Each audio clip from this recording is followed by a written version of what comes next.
Hey, yo, what's up? It's your boy, sir, of the 2020 Podcast, LLC. Please say the LLC. And before you listen to this episode, I just got to let you know, I need you to stop what you're doing. Go to blkrenaissance.com, and I need you to shop for the culture. That's right. Anytime you use the promo code LLC20 at Black Renaissance Clothing's website, you will get 20% off your order. Off rip, no questions asked. So do me a favor and do it for the culture. Peace.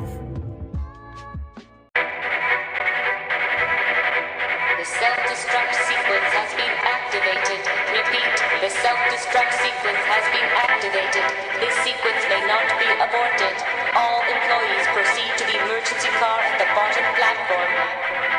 Okay, we lit it just like a fuse, so no need to pick and choose. Welcome to 2020, where we do more than interviews. The hottest be coming through, jumping knowledge on all of you. Get a peek at the front of you with the truth that they offer you. Yeah, hands up, we doing it for the culture. To give artists and businesses more exposure. Keeping it real and stay silent just like a boulder. It's about to go all the way down, can't get no lower.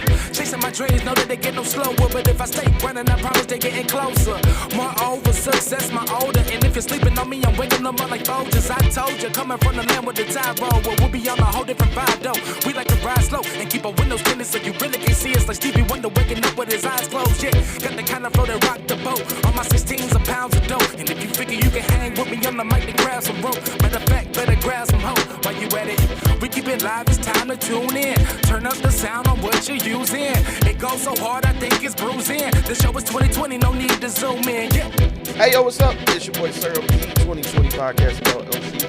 Please say the LLC. And I'm back because I just watched the Lil Boosie video of his interview with Carisha, aka Young Miami, and I turned around and watched his daughter's response to Lil Boosie's interview, and we got to talk about this. We got to talk about conditional love. Yep, I said it. Conditional love. So before I get into it, we're going to play the two clips back to back. It'll be about 15 minutes total. And I don't want to speak on it without letting you guys hear for yourselves what happened. All right? Cue the clip. Boosie, why you always in gay people business? Look.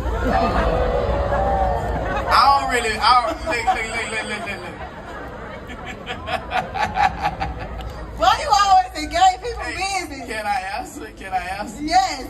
I don't really be in gay people business. I just speak on what I don't agree with. You know, I don't wake up thinking about gay people. I mean, I just might say something every once in a while that I don't like. And as a voice, I have that right. I have that right for me. I have that right for the sons that I'm raising up to be men. I have that right. If I don't like somebody doing something that a woman does, that is a woman trait, I'm going to have something to say about it, and you might as well get used to it. What is a woman trait? Your hair, your nails, your toes. That is a woman trait that's been a trait since the 70s, 60s, 80s, 90s. What we looked at women as, she got some beautiful nails. So when me, as a person, listen to these people talking about slanging iron and shit, but you won't paint your nails and do all this other shit, you're double dipping. That is a woman trait. A woman already got to battle up against all these other girls on Instagram. You got to battle against all these other people. Why you got to battle against a man? And why the women ain't saying nothing about it? The women, I got a voice. I'm saying, I know I look like I'm in everybody's business. But if you say something about it, you're going to look the same way. But it's no woman. It's no woman out there with a voice saying something about a man coming in bed with nails like her. Because if it's cool, it's cool. If it's cool, you gotta let it be cool. If you ain't gonna say that. If it's cool, it's cool. Because you know why? If it's cool, then when your son asks to paint his nails, mama gotta go paint his nails. So we gonna ask him, is it cool with all the parents out there when your child asks you? Because all his favorite people who he look up to, all of them got it. So next he coming to mama. Mama, can can I get my nails done? What you gonna say, Carisha? What I'm gonna say is, because I have said some ignorant shit before in the past, and I feel like you have to accept people for who they are. And I think that you're raised that it's wrong. But life is Yes, life. I am. Life I'm is a life. Southern Baptist. Everybody is different in life. I'm a Southern Baptist, I will say. Your dad was a pastor. You grew up in the No, church. my grandfather was a pastor. You grew up in the church. I grew up in the church. I'm born in the crack area. You had to go to church, or you would be on crack. You had to go to church. Ladies and not everybody went to church. You right. I'm a Southern Baptist. I feel a certain way about a lot. I was raised a certain way. Yeah, so I think that's like, we was church, But I think that when you grow, when you get older, you wiser, everybody is different in life. Nobody's the same.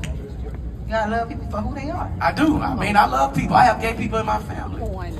I just don't condone the issue. It's not coming. I'm raising a generation. So when your daughter came out and told you she was gay, it was nothing. I mean, she still can't bring her situation to our house. My daughter is grown. Well, why? She's wrong. Because I don't want it to contaminate her others. It's a generation we raising. I don't want her to get contaminated to her other 6, 7 sisters who look up to her. I want them to bring me grandchildren the right way. Yeah, Boosie crazy. If I want grandchildren the right way, that's what I'ma stand on. If I don't want my other little girl to look at that and say, "What's that, Daddy?" Contaminated. To somebody she looks up to, it's not gonna come around. My grandfather didn't let it. My daddy didn't let it. And I didn't let it. I just hope the one under me, when they take this throne, they don't let it. Because that's not what our family believe in. Like you say, we Southern Baptists. I love me and my daughter relationship like this. But when she understands everything, she know Daddy don't go, she know. But that's what she chooses to do. But she know we don't go, we don't go for that. I'm like Whitney Houston, mama. That shit gonna stay over there. Okay. Which one of your baby mamas you still fucking? Because niggas always fucking their baby mamas. Yes, no, I wish they was, you know why? And I can say this, I ain't fucking none of them. And that's why I'm not having problems with none of them. Only time a baby mama have a problem. No, because you just took your daughter car, because she said it was. That was the problem. No, it wasn't because the fucking. All right, so I cut it right there because obviously that was a funny part to clip at, but just take notice of what he said. He didn't want his daughter to contaminate his other kids. And take notice, I want you to remember that he said he's a Southern Baptist kid and, he had to go to church or you end up on crack, right? I want y'all to remember that for future reference, okay? So now let's play his daughter Iviana's response, a.k.a. Poison Ivy. Man, I really don't even know where to start for real because this ain't even my character. I don't really be getting on here and giving y'all what y'all want. But I feel like my daddy want me to give y'all what y'all want. And he want me to give him what he want as well. Okay, so he always speaking on my sexuality. The whole world know that. And it been about 2 years now that I'll be quiet. I keep quiet on the shit. I wouldn't say nothing. I just go with the flow. I did everything in my power to understand that this is my father, regardless. Like, I'm going to accept him and love him for who he is. So, I just seen he recently did an interview with Carisha, and he used the word contaminating. And putting my siblings in it with that. If you know me, this shit make me so mad. If you know me,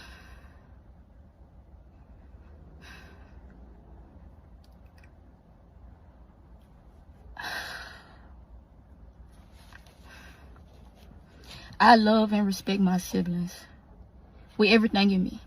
And they respect me and love me with everything in them. When you getting on their nerves, I'm who they call. My siblings, most of my siblings, teenagers. Teenagers you don't want to let grow up. But okay. Another thing. You keep speaking on me gay. You keep doing interviews and I don't say nothing, right?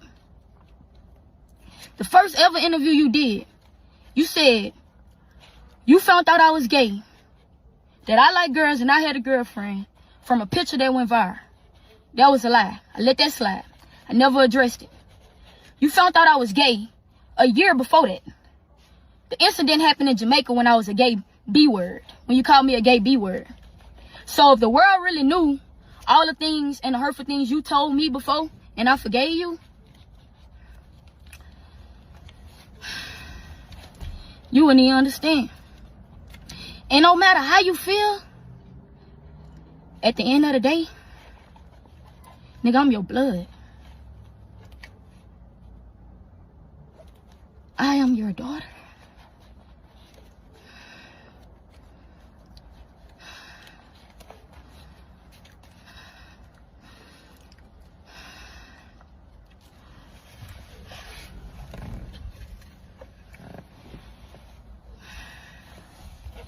And me, I feel like I done been through the most with you.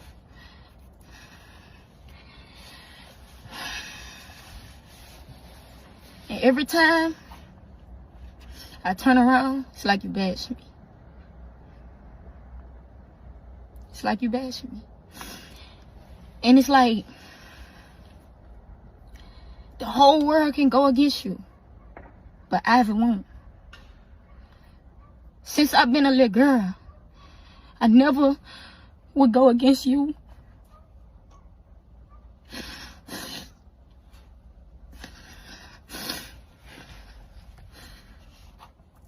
And I think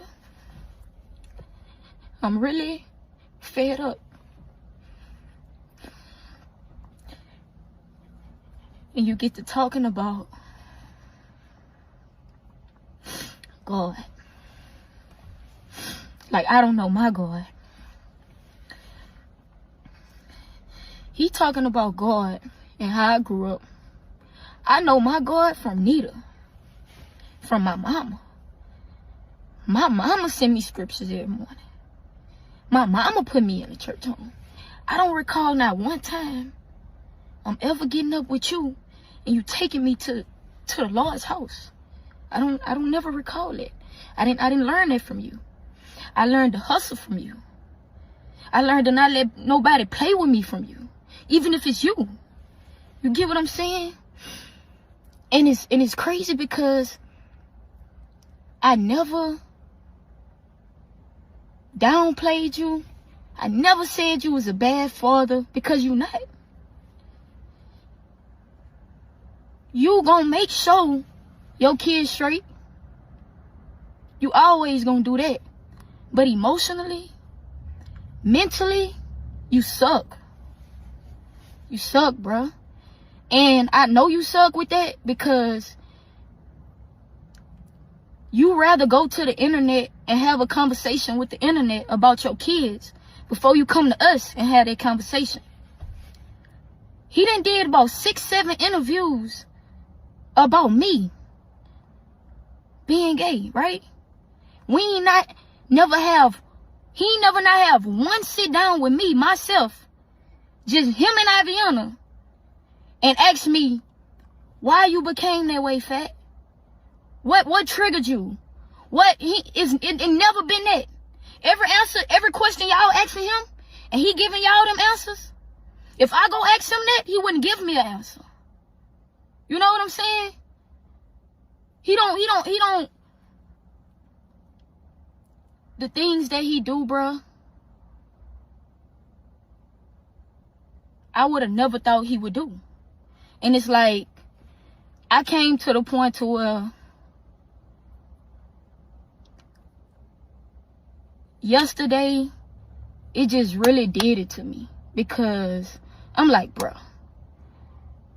I would always not say something because I would feel like I'm not finna get on here and disrespect my pops.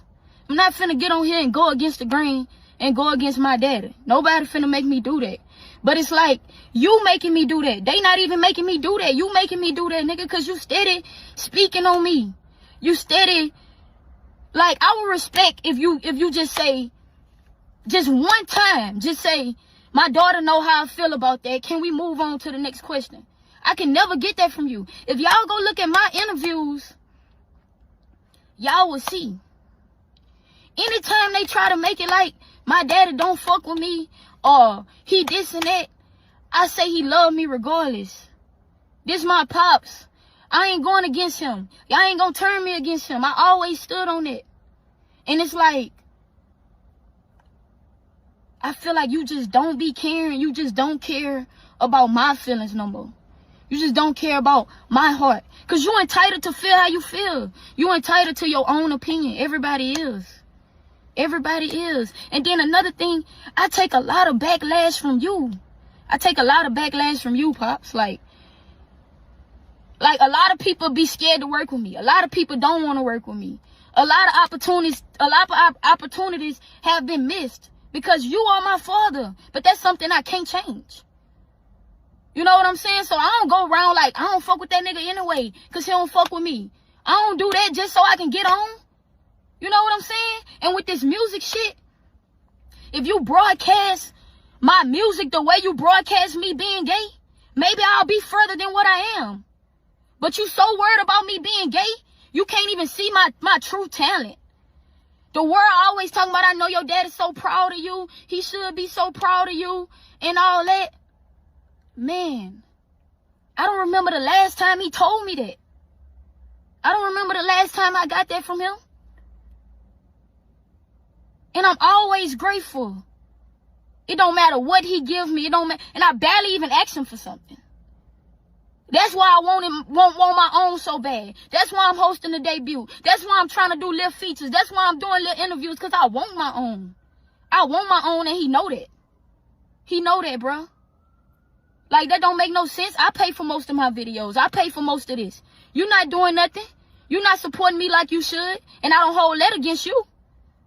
I don't hold that against you. I still love you. I still don't downplay you, talk about you. But I'm tired of sparing. I'm tired of sparing, and I'm tired of just feeling like I'm just letting you play with me because you my pops. I'm tired of feeling like that. And I love you regardless. I'm always going to love you.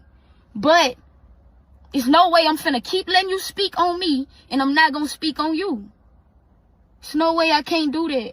And for the people that do support me and do know Ivy, I appreciate you.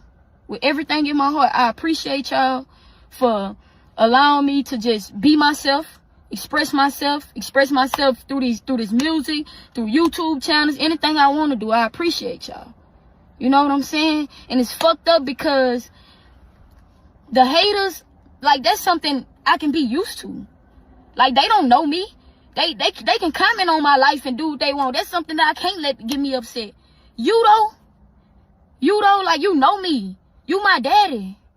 You don't continue to down me. You don't do that. You don't do that, especially if I ain't never do it to you. I ain't never done that to you. It's certain things that the world would never know that I'll take to my grave for you, and you know that. You know that. It's certain things that I know, certain conversations that you done told me, certain hurtful words you done told me, that half of the people that still respect you wouldn't even respect you. And you know this. You know this, bro. But I'm really kind of disappointed that I had to come on here and do this, and I let it get to me like this. But, bro, I feel like this is the only way I can feel better. And y'all probably say, why you don't call him? Why you don't go to him? Why he don't call me and come to me? Why he don't do me that? So, with that being said, that'll be my last time speaking on it. As long as it's his last time speaking on it. And it probably won't be. I'll just put this I use my music to vent. And if y'all would have been listening, y'all would have been hearing little things in my music, because that's what I use to vent. That's what I use to cope.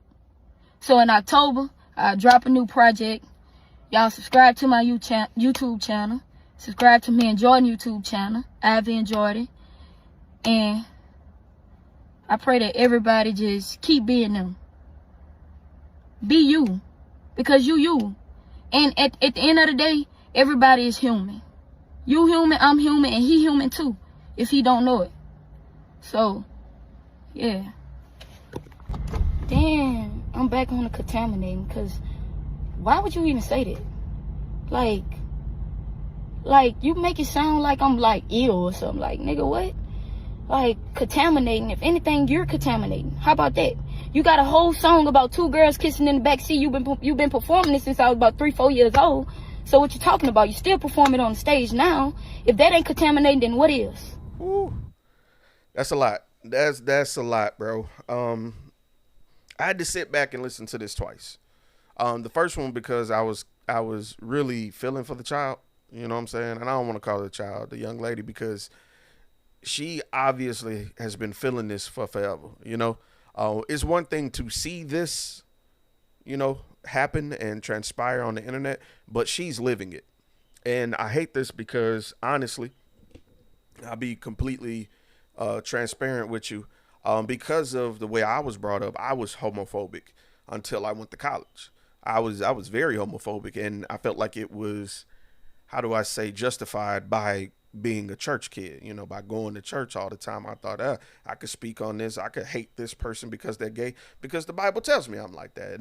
And that's when I was informed, I was sat down, and I was honestly checked by a gay person. I had a gay roommate. I actually had two. And I got checked. And it goes to show something that, and I feel like us millennials and Gen Xers believed and understood, that there is a such thing as conditional love. That just as there's unconditional love, there's conditional love. And there's a lot more conditional love going on than unconditional. Parents won't say they have a favorite. Boosie just inadvertently told us who's the least favorite. You feel me? He has to protect his other kids from her contaminating them. He made it sound like she can spread her gay, like it's a disease or an infection. Like they have to wear a mask or some kind of repellent to protect themselves. And it's even worse because he's speaking in a way as if he doesn't believe that the kids have their own choices in the matter. You know what I'm saying? Like the thing about sexuality, right? You either like this or you don't. It isn't affected by what a parent wants, how much church you go to, or anything like that. If you like it, you just like it. And to be quite honest with you, it's none of his business. It has no bearing on him. Her liking women has no negative consequences on him whatsoever. And if he was a true father who truly loved that girl, quite frankly, it would be him up against the world. And I'm so glad that she brought up the point that, bro, you got two red bones kissing in the back seat. One of the hardest gangster gorilla lines I've ever heard. I ain't gonna front. But it's very contradictory to what he teaches. You're cool with people being gay if it serves you. That says everything we need to know about you. I'm so glad that we're in an age where we can commune and talk, and slowly but surely, this new generation, you know what I'm saying? The generation beneath me, because I'm a millennial, they are slowly dismantling the things that keep those generational cycles going. I'm saying generational cycles because I've been educated that the term curses is a curse within itself, and I don't want to speak that no more. I don't want to spread that no more. But these generational cycles got to stop. What's the best way to build a healthy relationship? Is to destroy, remove, tear out what's rotten. Even when the foundation is rotten, sometimes you have to destroy it to rebuild. I.e. Kendrick Lamar. Look at his allegory with this song, Watching the Party Die. That's what this is about. The weird uncles who say offhanded shit We used to be like, nah, that's just how Unc is. That's how Auntie is. Nowadays, shit, we just ain't going. We ain't going over there.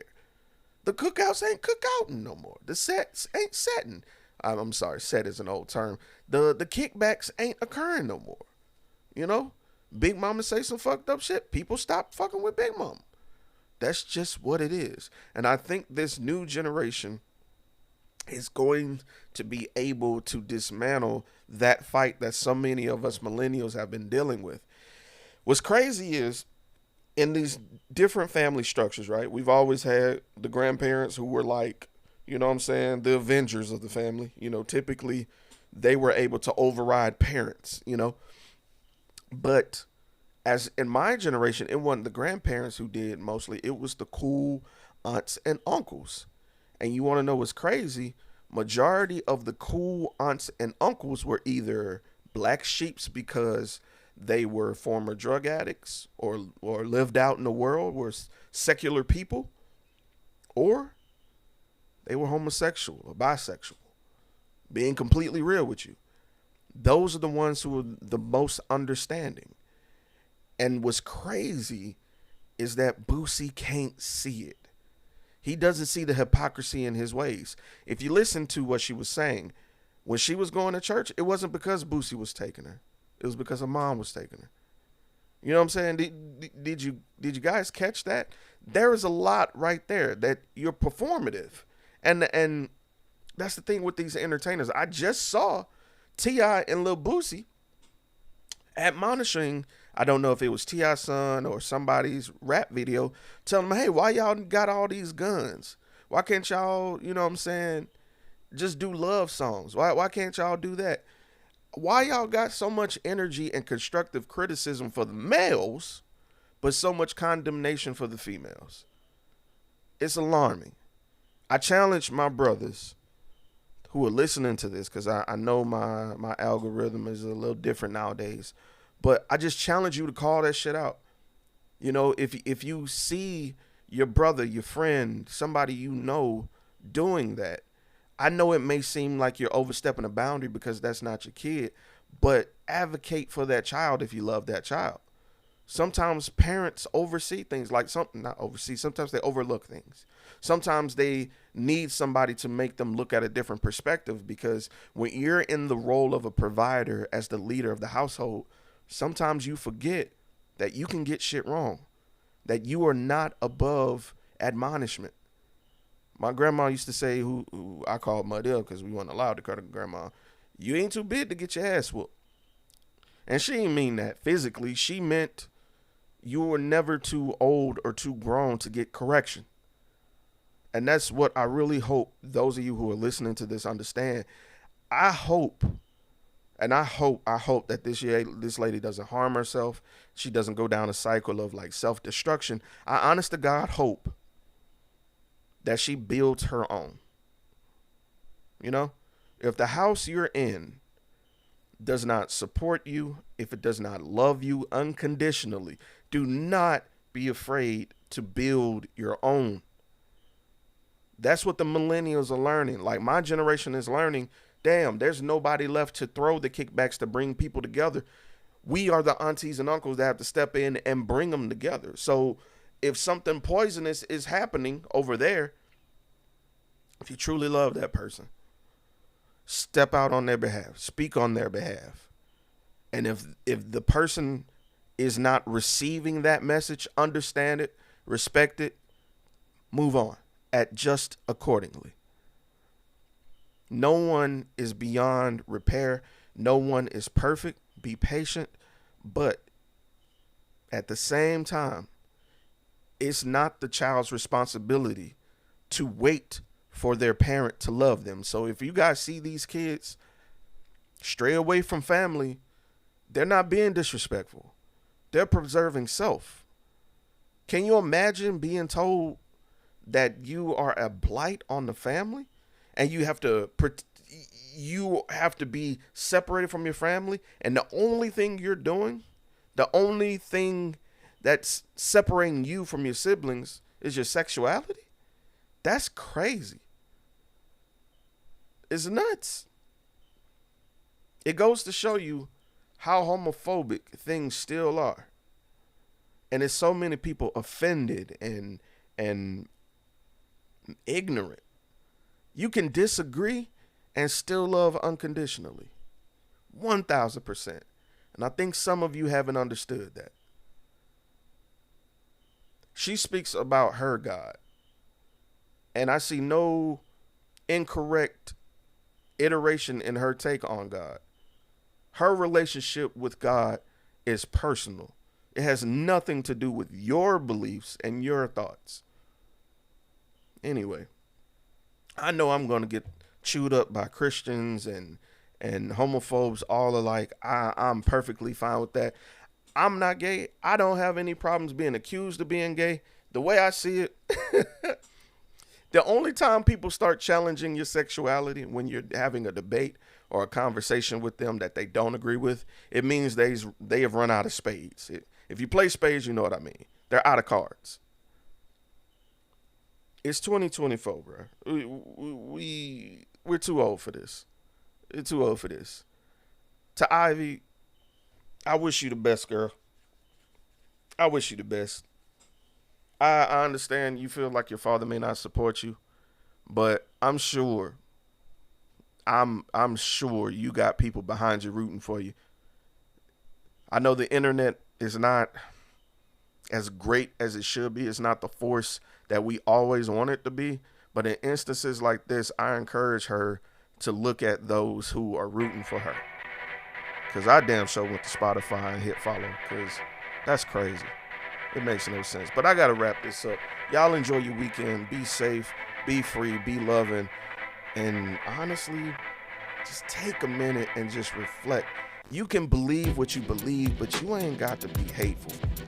All right? Be safe. Can we put your business out in the streets? People be nosy anyway. So, if you're interested in promoting your business, brand, platform, or whatever it is that you want people to know about, hit us up. Or if you're interested in just sponsoring an episode or two of the Underground Queens podcast, feel free to email us at theundergroundqueens@gmail.com. Again, that's the Underground Queens podcast@gmail.com. Or DM us on Instagram at The Underground Queens, or you can even hit us up on Facebook at Underground Queens. We look forward to working with you and helping putting your business out in the streets.